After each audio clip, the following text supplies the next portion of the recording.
साथी जोहार नमस्कार। मैं नंदलाल कुम्हार टाना। आज हम बात करेंगे कि पूंजीपतियों के द्वारा झारखंड में और पूरे भारत में कई क्षेत्र में कई ऐसे एजेंडा हैं जिनको लोगों के द्वारा उठवाना और जनता को मुख्य लड़ाई से भटकाने का है।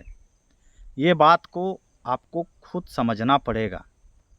आप एक सारना और आदिवासी धर्म कोड का आंदोलन को भी आप एक झलक देखिए, फिर मैं अपनी बात रखूंगा। हम लोग का मांग यही है कि हम बहुत जमानों से हम लोग का मतलब सरना कोड की मांग है और आज तक सरना कोड मांग पूरी नहीं हुई। सभी जाति धर्मों का अपना अपना एक कॉलम है, लेकिन हम आदिवासी मूलवासी यहाँ का जो आदिवासी जो सरना मानने वाला, प्रकृति को मानने वाला आदमी आदिकाल से बसे हुए, फिर भी सरकार के घर में आज तक हमारा कोई गिनती नहीं, कोई पहचान नहीं है। लेकिन केंद्र में हमारा जो आदिवासी लोग है, जो केंद्र सरकार में जो गद्दी में बैठे, जैसे अर्जुन मुंडा हुआ, हमारा सांसद सुदर्शन भगत हुआ, ये लोग कभी आदिवासी से आरक्षण से ही तो चुनाव लड़े। इन लोग का फर्ज बनता है कि इनको जो आज सरना कोड मिलेगा तो सिर्फ हमारे अकेले नहीं, उनमें उसका हिस्सा रहेगा कि नहीं रहेगा, तो क्या उसको लोकसभा में रखने का काम करना चाहिए और हम सरना कोड यहाँ से पारित होगा उसको केंद्र से भी लागू करवाना का काम करना चाहिए।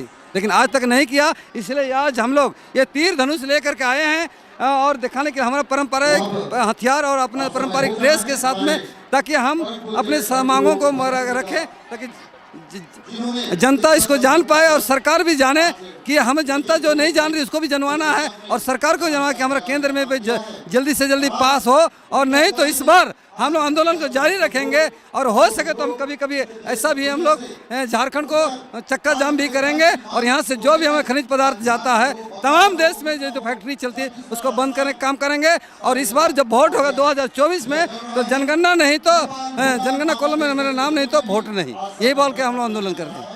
आगे भी हमारा लड़ाई जारी रहेगा दिल्ली तक। हम लोग इतना जनता यहाँ है, अगले बार हम लोग जो कार्यक्रम करेंगे हो सकता है हम लोग रामलीला मैदान में कार्यक्रम करेंगे, जो मोराबादी की जगह में रामलीला मैदान में करेंगे और पूरा देश के आदिवासी को बुलाएंगे और सरकार को हिलाने की कोशिश करेंगे। जब तक नहीं मिलेगा तब तक आंदोलन हमारा। हम लोग का पहचान मांगना है, हम लोग का धर्म कोड मांगना है, हम लोग का सब चीज़, कोई चीज़ में हम लोग का धर्म उर्म कुछ नहीं है, तो हम लोग को धर्म मांगना है, अपना पहचान लेना है। और नौकरी चाहिए। अभी हम लोग जल जंगल सब बचा के रखे हैं, हम लोग का आदिवासी धर्म, तो हम लोग को सरना कोड चाहिए। हमनी के मांग है कि हम लोग को धार्मिक आज़ादी चाहिए। न हम हिंदू हैं, न सिख हैं, न ईसाई हैं, न इस्लाम है। भारत के 17 करोड़ आदिवासी के लिए पृथक धर्म कोड चाहिए। और आज सबसे अधिक प्रबल आधिपत्य के साथ सरना धर्म है और उसको जनगणना परिपत्र में शामिल किया जाना चाहिए। ये हम लोग भारत सरकार से हम लोग को देखिए सरना कोड मांग है। हम लोग को जितना ज़मीन है उस हम लोग चाहिए। उसके बाद में हम लोग पढ़ाई लिखाई का हर स्कूल कॉलेज में हम लोग जरूरी है। नौकरी करने जाता हम लोग का सीट खाली रहता है। उसके बाद हर जगह हम लोग आदिवासी हमेशा पीछे रह जा रहे। अगर हम लोग का सरना कोड रहेगा तो हम लोग का आदिवासी लोग हमेशा आगे की ओर रहेंगे, ठीक ना। उसके बाद में जहाँ हम जाते हैं हम लोग का ना कलम नहीं, इसलिए हम लोग को कोई भेदभाव नहीं हो रहा। भेदभाव पूरा हम लोग कर दिया जा रहा है। हम लोग कुछ पर जो पाना चाहते हैं हम लोग को कुछ नहीं मिलता है भैया, हर जगह नहीं मिलता है। कहीं में इतना दिन एग्जाम हम देने गए हैं, एग्जाम देने को उसके बाद भी हर जगह उसको रिजल्ट को जो रखते हैं उसको क्या बोलते हैं एग्जाम उसको हटा देते हैं। कंपटीशन का तैयारी कर रहे हैं, अभी तैयारी तो करके बैठ चुके हैं भैया और तैयारी अभी तक कर भी रहे हैं। इस कंपटीशन की तैयारी कर रहे हैं। अभी हम लोग का था पिछले बार आर्मी रिटायर्ड हो गया, अब एसएससी का जेडी का तैयारी कर रहे हैं। अगर हम लोग का तो मेन है ना भैया, हम लोग का जो हम लोग कलम है, हम लोग कलम का पहचान हम लोग को क्या होगा, सरना कोड रहेगा तो कुछ हम लोग पहचान रहेगा भैया। हम लोग को सरना कोड नहीं होने के कारण हम लोग आदिवासी लोग दूर होते जा रहे हैं। अलग अलग देखिए अलग अलग जात में चले जा रहे हैं। हिंदू मिशन से पूरे परिवार चले जा रहे हैं। मतलब हम लोग आदिवासी लोग अगर एकता हम लोग आदिवासी रहते हैं ना भैया, तो हम लोग कलम नहीं होने के कारण हम लोग का आदिवासी लोग दूर हो जा रहे हैं, जैसे ईसाई में चले गए हैं। इसलिए हम लोग पहचान हम लोग लेना चाह रहे हैं। इसलिए हम लोग यहाँ पर उपस्थित मोराबादी मैदान में आए हुए हैं सरना कोड के चलते। आप आए हुए हैं मोराबादी मैदान धरना देने के लिए, आप लोगों का क्या क्या मांग है? देखिए भैया, हम लोग का गांव घर का काम है बोलने सरना कोड के लिए। आप देश में कमाने खाने बाहर जाते हैं, उन लोग को भी यहाँ काम धंधा करने के लिए सब मिलना चाहिए। सरकार को यहाँ सबको देना चाहिए सब चीज़, करना चाहिए और यहाँ सबको बनाना है और सही से देना है काम। पूरा देश के लिए तो करना है, सही नहीं है। अभी यहाँ का भाई बहन सब कमाने दूसरा गांव में जा रहे हैं, फिर वहाँ एक मार काट हो रहा है, भाग रहे हैं वहाँ ट्रेन से जा जाके इधर उधर से। देख रहे हैं ना आप मोबाइल उबाइल, तो काहे ना सरकार को देना होगा यहाँ पर काम पूरा। अपना हक और अधिकार होना चाहिए ना, तो कहीं भी नहीं हो तो अपना हक और अधिकार मिलना चाहिए। किसी का हक अधिकार नहीं छीन रहा, अपना खुद हक और अधिकार चाहिए, इसका उसका नहीं चाहिए। हम लोग अपना हक और अधिकार सब जी रहे हैं, लेकिन अपना हक और अधिकार के लिए तो आदमी आगे आबे करेगा, नहीं आएगा। ये जो झलक देखे रैली का, ये पुराना रैली का है, लेकिन चुनाव से पहले का है। ये डॉक्टर कर्मा उरांव के नेतृत्व में उनके संगठनों का ये विशाल रैली रांची में होता है, जहां सारनाथ धर्म कोड की मांग को लेकर होता है। इनका नारा होता है, सारनाथ धर्म कोड नहीं तो वोट नहीं। सवाल उठता है कि 5वीं अनुसूचित क्षेत्र में तो इलेक्शन होना ही नहीं है, फिर ये लोग सारनाथ धर्म कोड के नाम पर ये रैली करते हैं। और फिर हमें ये समझ में नहीं आता कि आखिर झारखंड में या फिर पूरे भारत में आदिवासी और मूलवासी जो लोग पढ़े लिखे हैं, यानी कर्मा उरांव वर्तमान परिस्थिति में धरती पर तो नहीं है, लेकिन ये कई देशों में भ्रमण करके लौटे हैं और काफ़ी पढ़े लिखे में से एक हैं। फिर भी क्या एक कर्मा उरांव जैसे लोग, इनका संगठन में कई रिटायर IAS IPS भी हैं, क्या ये लोग संविधान की जानकारी बिल्कुल इन्हें नहीं है? क्या ये लोग 5वीं अनुसूची के बारे में बिल्कुल नहीं जानते हैं? आखिर ऐसे अधिकारी लोग, ऐसा संगठन के लोग क्यों 5वीं अनुसूची का बात अपने जुबान पर नहीं लाते?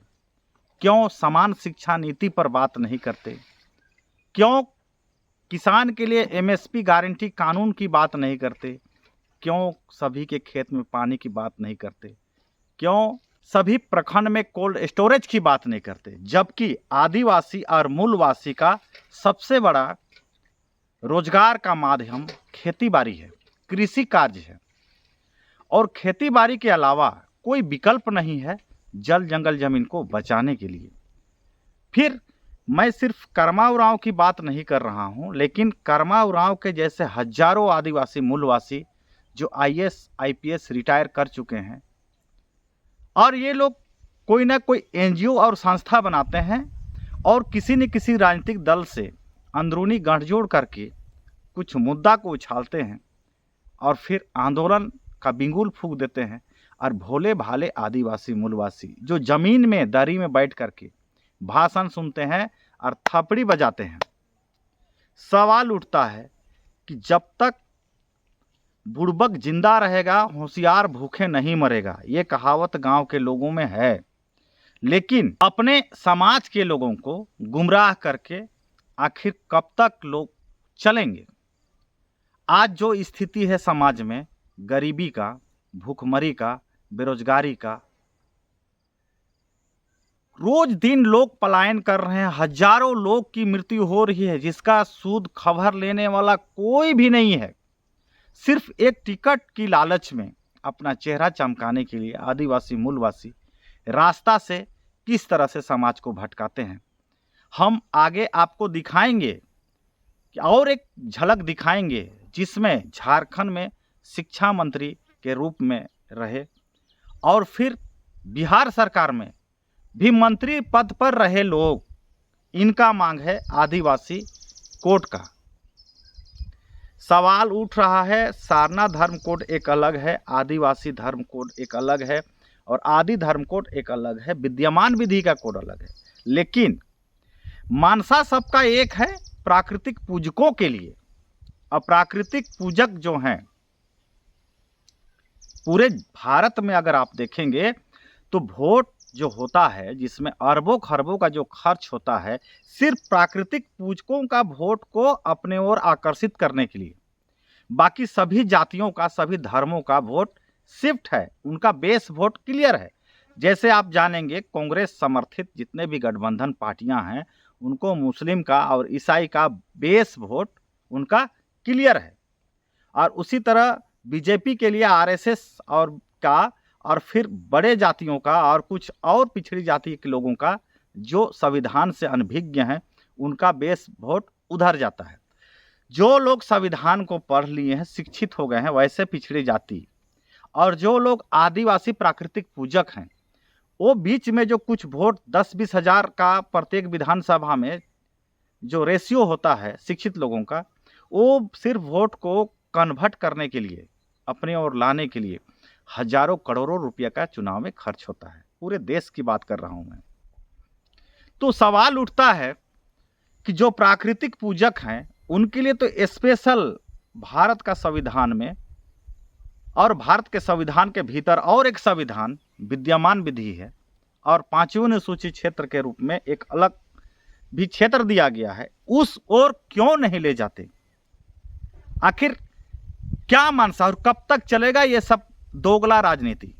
कब तक करेंगे? मतलब जो गरीब आदिवासी मूलवासी हैं उनको भटकाने का काम कब तक होगा? आखिर गांव के लोगों को क्यों आगे बढ़ने देना नहीं चाहते, जबकि आरक्षण का अधिकांश लाभ वही लोग उठाते हैं जो लोग शिक्षित हैं, आर्थिक रूप से मजबूत हैं, राजनीतिक रूप से उनका पकड़ है। वो आरक्षण का फायदा बार बार उठाते आगे गए हैं, चाहे चुनाव में टिकट लेने के माध्यम हो, मैंने वोटिंग चुनाव लड़ने का जहाँ तक बात हो, या फिर IAS, IPS, JPSC, UPSC और कई पोस्ट में नौकरी करने की बात हो, ये लोग उठाते हैं।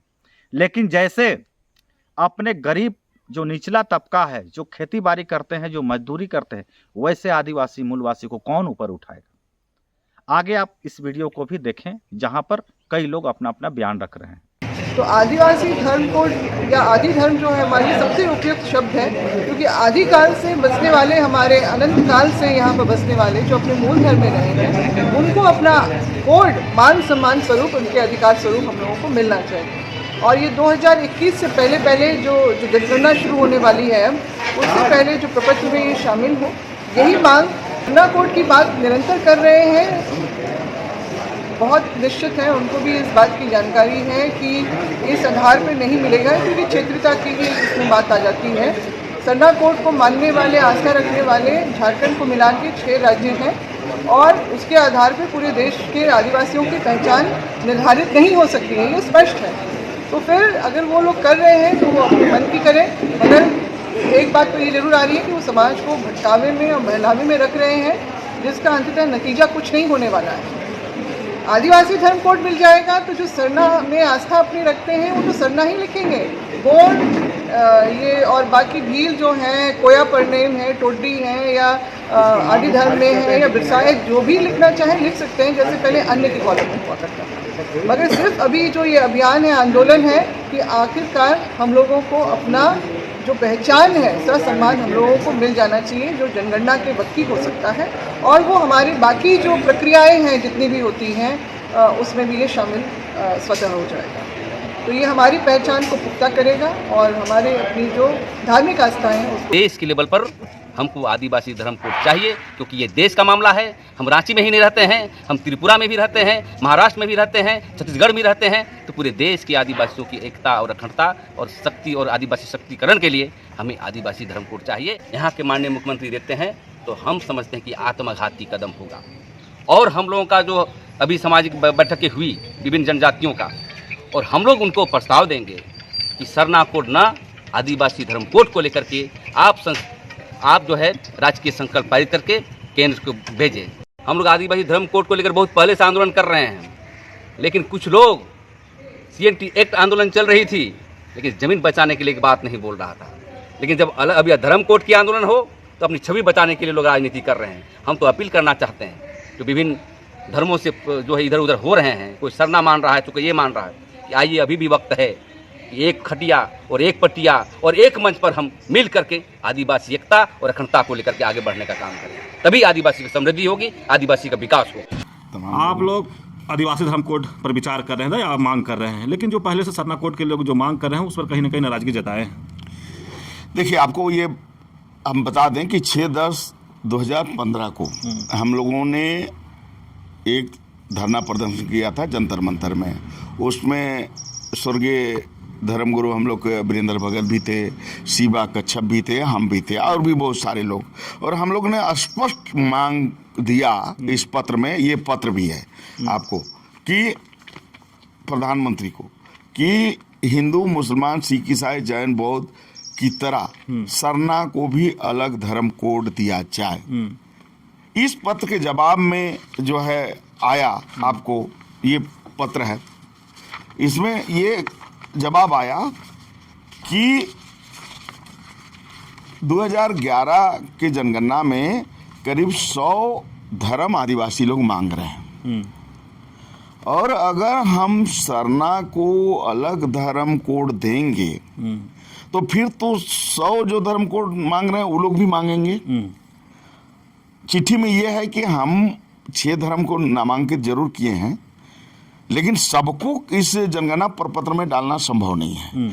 तो इसलिए ऐसी मांगे को रोका जाना चाहिए, और सरना धर्म का जो अलग धर्म कोलम का मांग है, उसका मांग का जो पत्र को हम लोग अस्वीकृत करते हैं, और ये चूंकि अव्यवहारिक है, इसको रोका जाना चाहिए।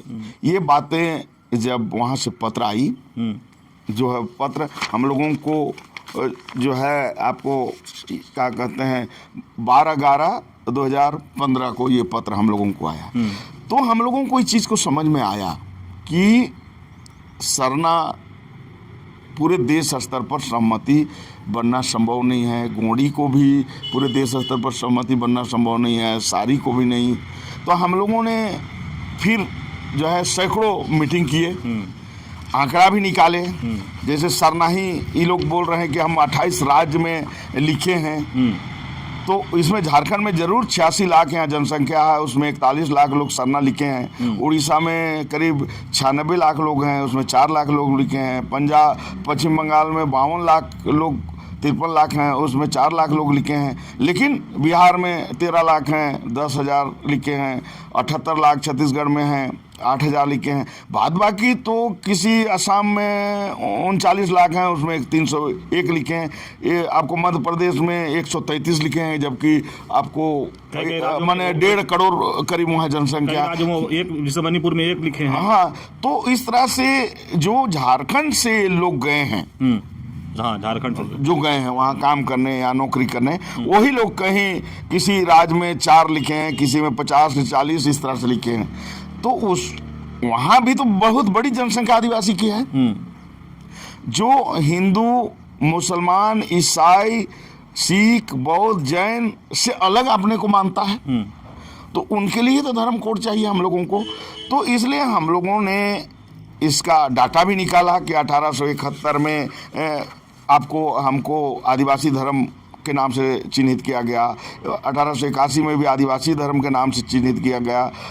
1891 में आदिवासी चिन्हित किया गया। 1901 में प्राकृतिक पूजक, 1911 में प्राकृतिक पूजक, 1921 में प्राकृतिक पूजक, 1931 में आदिवासी धर्म, 1941 में जनजाति धर्म, 1951 में चूँकि अनुसूचित जनजाति हो गया था तो अनुसूचित जनजाति धर्म कर दिया। उसके बाद तो गन्ना हमारा ख़त्म हो गया, और आपको 61 के बाद हमको अन्य धर्म में कर दिया।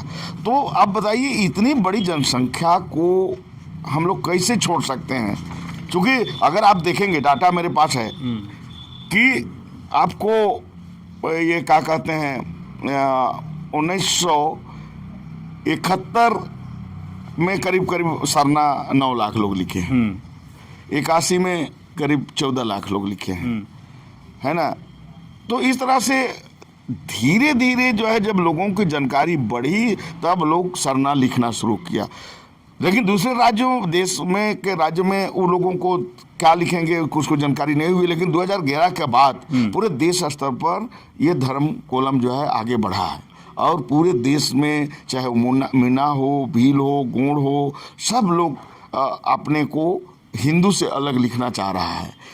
तो इसलिए हम लोग पूरे देश के लिए हम लोग जो है धर्म कोड का मांग कर रहे हैं, जिसमें आदिवासी धर्म पर पूरे देश के लोग लगभग सहमत हैं। लेकिन 2004 में सरना धर्म अलग कॉलम मिला था, लेकिन हटा कब ये?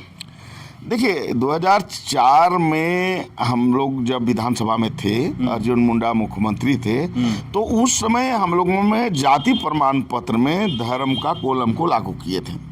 तो जैसे 6 धर्म जो अपना धर्म मानता है वो लोग लिखता था, तो सरना लोग लिखता था।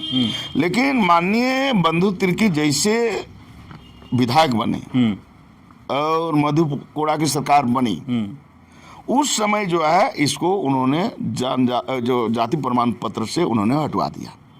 ये हटवाने का कुछ रीजन समझ? उनका ये कहना था कि ईसाई और आदिवासी में जो है इससे दूरी पैदा होगा, उनका ये कहना था। लेकिन ये धार्मिक मामला है कि भाई ईसाई, देखिए आदिवासी तो बहुत लोग ईसाई हो गए हैं, करीब झारखंड में 86 लाख में 14 लाख लोग करीब ईसाई हो गए हैं, है ना, और करीब 32 लाख लोग हिंदू लिखे हैं, 18,000 लोग जो है मुसलमान लिखे हैं। तो भाई धर्म तो अलग है। तो जो है इसमें जो है हमको लगता है कि एक बड़ी साजिश के तहत इसको बंधु तिर्की ने हमारी पहचान को हटाया है। और एक तरफ वो हमारी पहचान के लिए भी विधानसभा में जो है उठाते हैं मामला को, जो जब विधानसभा से पारित हो रहा था तो उन्होंने, माननीय मुख्यमंत्री ने जो कैबिनेट में जो नोट तैयार हुआ था उसमें सरना नहीं हुआ था, उसमें आदिवासी धर्म वहाँ तय हुआ था। क्योंकि मुख्यमंत्री इतना बेवकूफ तो है नहीं, इसलिए वो आदिवासी धर्म पास कर रहे थे। लेकिन दैनिक भास्कर ने उस कैबिनेट नोट को छाप दिया कि सरना नहीं, आदिवासी धर्म विधानसभा से पास किया जाएगा। तब बंधु तिर्की के नेतृत्व में जितना भी सरना प्रार्थना सभा ये वो जो है हल्ला मचाने लगा, तब जाके उसको सरना आदिवासी किया गया। तो बंधु तिर्की तो ईसाई हैं, उसको हमारा धर्म कोड से क्या लेना देना है? उसको तो कोई लेना देना है भी नहीं, और उसको तो बोलने का भी राइट नहीं है। जब वो हमारा धर्म से धर्मांतरित हो गए हैं, आदिवासी हैं, वो कैसे आदिवासी है? वो जनजाति हो सकते हैं। अच्छा, सरकारी हिसाब से वो जनजाति हैं। साथ ही आपने देखा होगा कि झारखंड के लोग एक और सारना धर्म कोड की मांग कर रहे हैं और दूसरा और आदिवासी धर्म कोड की मांग करते हैं, तो कुछ लोग आदि धर्म कोड की मांग करते हैं। सरकार को मौका मिल जाता है, राज्य सरकार और केंद्र सरकार दोनों को, कि आप लोग एकजुट होकर आइए, फिर एक मांग रखिए तो उस मांग को पूरा करेंगे। ये बहाना है सरकार का। कोई भी मांग सरकार जनता के हित में पूरा नहीं करना चाहती। ये तो बहुत इम्पोर्टेंट मांग है। जो प्राकृतिक पूजक हैं भारत में, उनके लिए एक विशेष कोड चाहिए जनगणना कॉलम में, और इसलिए चाहिए कि जो लोग ईसाई नहीं हैं, जो लोग मुस्लिम नहीं हैं, जो लोग सिख नहीं हैं, जैन नहीं हैं, बौद्ध नहीं हैं, हिंदू नहीं हैं, तो ऐसे लोगों के लिए एक जनगणना कॉलम तो चाहिए। मामला तो ठीक है, लेकिन ये मांग से बड़ी मांग क्या है आदिवासियों के लिए? क्या 5वीं अनुसूची नहीं है? क्या परंपरागत ग्राम सभा को शक्ति नहीं चाहिए? क्या किसान का MSP गारंटी कानून नहीं चाहिए? क्या हर एक किसान के खेत में पानी नहीं चाहिए? क्या प्रत्येक पंचायत में, प्रखंड में कोल्ड स्टोरेज नहीं चाहिए? तो आपको मैं इस वीडियो में बताने वाला हूं, कई मांग कई राजनीतिक दल के द्वारा उठाया जाता है, जिसमें आदिवासी या सरना धर्म कोड है। दूसरा, कुछ जातियों को ST में शामिल होने या SC में शामिल होने की मांग, और फिर उस ST और SC में शामिल होने के विरोध में कुछ लोगों का आंदोलन होता है। उसके बाद भारत में गाय के मांस काटना, खाना या बेचना का आंदोलन, इसके विरोध में आंदोलन। आप देखिए, एक मांग नहीं है, आदिवासी धर्म परिवर्तन का मामला, और फिर आदिवासी धर्म परिवर्तन के विरोध में आंदोलन। तो हर एक राजनीतिक दल के लोग कुछ मामला ऐसे उठाते हैं, हमारे लोगों के द्वारा उठवाते हैं कि यहाँ के लोगों का मूल अधिकार या मूल समस्या की समाधान की ओर में मांगे ना मंगवा के हुलुल जुलुल कई मुद्दा में आंदोलन करके लोगों को गुमराह किया जाता है। मुंह में, प्रचार में, टीवी में, विज्ञापन में कुछ बोला जाता है, हर कान में कुछ बातें बोला जाता है, जिससे जनता जो है, जिनका तीसरा आंख नहीं खुला है, इनको समझ में नहीं आता है, उनको लगता है शायद ये मांग अगर मिल जाएगा तो हमारा आर्थिक स्थिति मजबूत होगा। लेकिन ऐसा बिल्कुल नहीं है। ना सारना धर्म कोड से, आदिवासी धर्म परिवर्तन से, ना ही गाय के मांस पर राजनीतिक से, किसी भी तरीके से आदिवासी मूलवासी का आर्थिक स्थिति में मजबूती नहीं होगा। ये होगा तो पारंपरिक ग्राम सभा में शक्ति से होगा। 5वीं अनुसूची का जो क्षेत्र है, जिसका शासन व्यवस्था बिल्कुल अलग अलग है, तो इसीलिए चुनाव से पूर्व में लोगों को चुनाव के लिए विशेष प्रचार किया जाता है कि लोग कैसे चुनाव की ओर आगे आएं। हमारे जो कुछ पढ़े लिखे लोग हैं, जिनको टिकट का प्रलोभन दिया जाता है, आप अगर आगे आओगे इस मुद्दा के साथ में, अगर आप लाइट में आओगे तो आपको टिकट दिया जाएगा, लेकिन जो एक्चुअल में समाज सेवी हैं, जो गरीब हैं, जो किसान वर्ग से हैं, उनको टिकट भी मिलना नहीं है। जो अंधभक्त है, जो दिन को भी रात कहने से अगर कहे तब जाके उनको टिकट मिलना है। दूसरी बात, जीत हार बिल्कुल अलग कहानी है। तो जनता को कई तरह से गुमराह किया जाता है, जबकि किसी भी मांग में, यानी किसी भी मांग को कोई भी सरकार पूरा करना नहीं चाहती, ना करेगी। आप समझिए इसको कैसे। अब सारना धर्म कोड का मांग है, ये कांग्रेस की सरकार केंद्र में जब थी उसी समय ये कॉलम को हटाया है, अन्य जो लिखा होता था ये कॉलम को हटाया है। और कांग्रेस की सरकार को मुस्लिम और ईसाई धर्म का सपोर्ट है।